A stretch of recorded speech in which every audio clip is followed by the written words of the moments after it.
Saan ba yun? Ligarda. Gusto kong magtagumpay siya. Ayan. Si Lenny, saka si Bongbong. Tapos ito si Vince Dizon, saka si Lenny Robredo uli.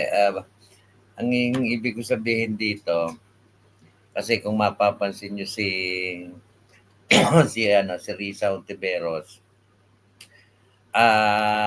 pinangungunahan niya yung mga camping at saka itong mga dilawan na para siya ang maging standard bearer na sa presidential election, no? Parang alam mo ba yung sa isang tropa yung nagmamagaling, no? Para kumbaga siya na yung inominate na kandidato. Kaya ang sinasabi niya, kaya daw niyang i-slay itong si Sara Duterte basta lang daw magkasundo ang kakamping Dilawan at saka itong grupo ng mga Marcos, no, na which is sabi ko nga kahit magsama-sama kayo hindi naman kayo mananalo, how much more na itong grupo nyo mismo ay hindi kayo magkaintindihan kung sino ang kakandidato. Makapalang mukha nitong si Risa no? Nananahimik lang si Lenny Robredo pero parang ang feeling kasi ni Risa Hontiveros mas malakas siya kaysa kay Lenny Robredo. Sa totoo lang, hindi naman sa inaano ko ito si Lenny, hindi naman sa... kung ang maglalaban lang ay si Lenny at saka si Risa Hontiveros, hindi tsak mananalo si Risa Hontiveros kay Lenny Robredo. Kasi una, yung pagkatao, kumbaga si Lenny Robredo ay isang abogada, no, at naging vice president ito. Samantalang itong si Risa Hontiveros ay isang komunista o isang aktivista na kaya ilang beses na natalo sa pagka-senador, Kaya lang nanalo itong si Risa ay dahil naman sa tinulungan ito ni Presidente Duterte. Ako, ang tingin ko dito, bago dumating ang 2027, magkakagalit na itong mga ito. Kasi sa grupo kasi ng Dilawan, hindi naman kasali yan si Risa Hontiveros. Kasi Risa Hontiveros, nakalinya yan sa mga makakaliwa. Kaya lang siya tumasama dyan sa Dilawan kasi nga, for political interest niya, ang problema, nandyan pa si Lenny Robredo. At kung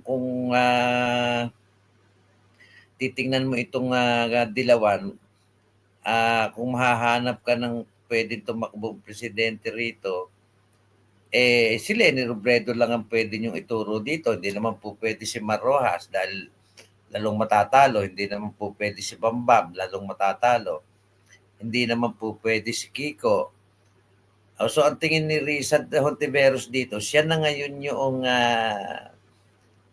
papalit sa trono ni Lenny Robredo, which is malabong mangyari kasi yung mismong grupo nila, maraming aayaw dito kay Risa Hontiveros, mas maraming may gusto dito kay Lenny Robredo kung titignan nyo. Sino lang ba naman ang may gusto kay Lenny Robredo, ay kay Risa Hontiveros? Si Trillanes, si Dilima, yung mga komunistang mga talunan na katulad ni Castro, ni Raul, si Raulo, itong si Congressman Kulot.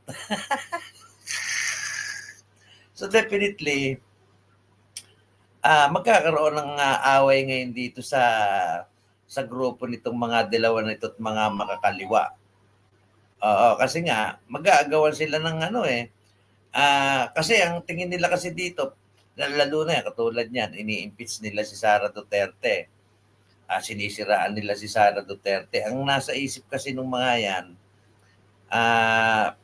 napapabagsak nila si Sara Duterte. So, si Bongbong Marcos naman kasi wala na rin itong, kumbaga, ala na itong,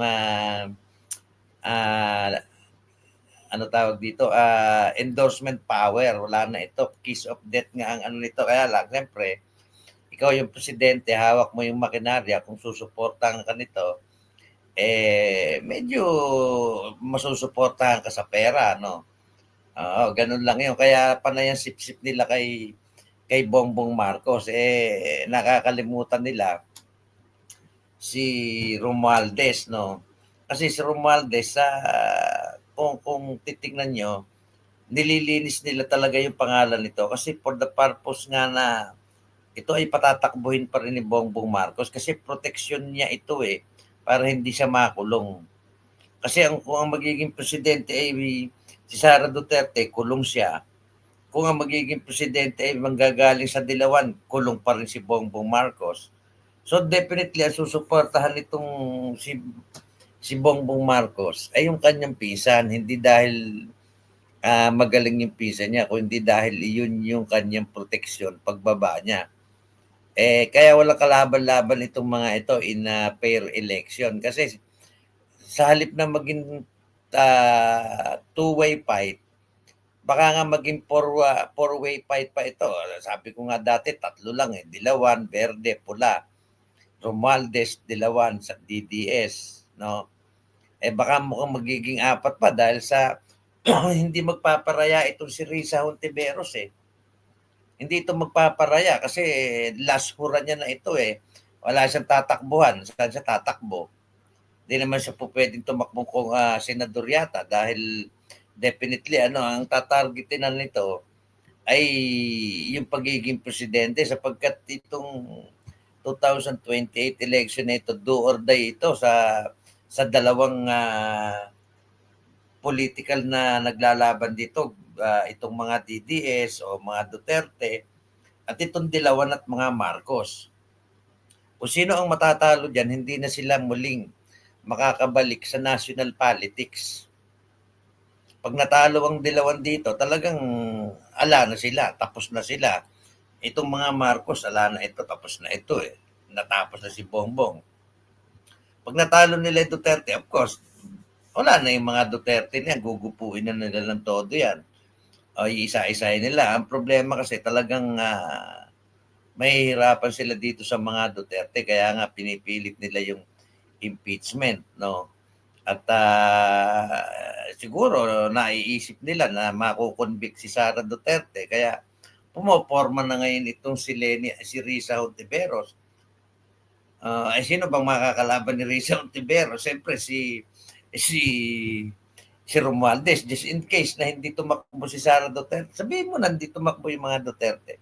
Sino makakalaban itong mga ito? Di sila rin, itong si Romualdez at saka itong Dilawan. Siyempre, pag gano'n ang naging sitwasyon, hindi papayag si Leni Robredo dahil pagkakataon na rin niya. Isipin mo, siya yung lumaban ng lumaban, naging vice president, tapos bibigay niya kay Risa Hontiveros. Kaya magkakagalit itong dalawang ito pagdating ng araw.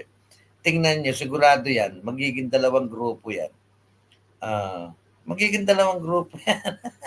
Natatawa nga ako dito kay Risa Hontiveros Masyadong atat si Leni Robredo, tatahi-tahimik lang, pero siyempre, dumidiskarte rin yan. Hindi naman yan basta-basta magpapabaya lang ng dahil gusto rin tumatakbo nga siyang presidente, di ba? Tsaka ako, ang tingin ko rito, masusuportahan ng mga oligarkong Dilawan, ito si Leni, kaysa kay Risa Hontiveros. Kasi mas maraming tao si Leni Robredo kaysa kay Risa Hontiveros. Si Risa Hontiveros, maingay lang yung kanyang mga kasamahan ng mga komunista. Pero yung mga botante, nandito kay Leni Robredo. Kaya inaano niya yung style ni Risa Hontiveros.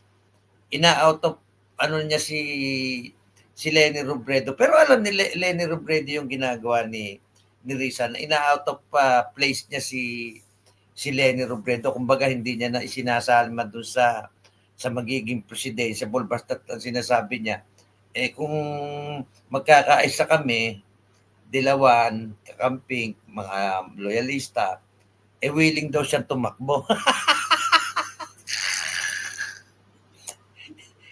Hindi man lang na tinanong yung mga kasamahan niya, sila Leni Robredo, sila Romualdez, kung willing silang mag-giveaway dito kay Risa Hontiveros.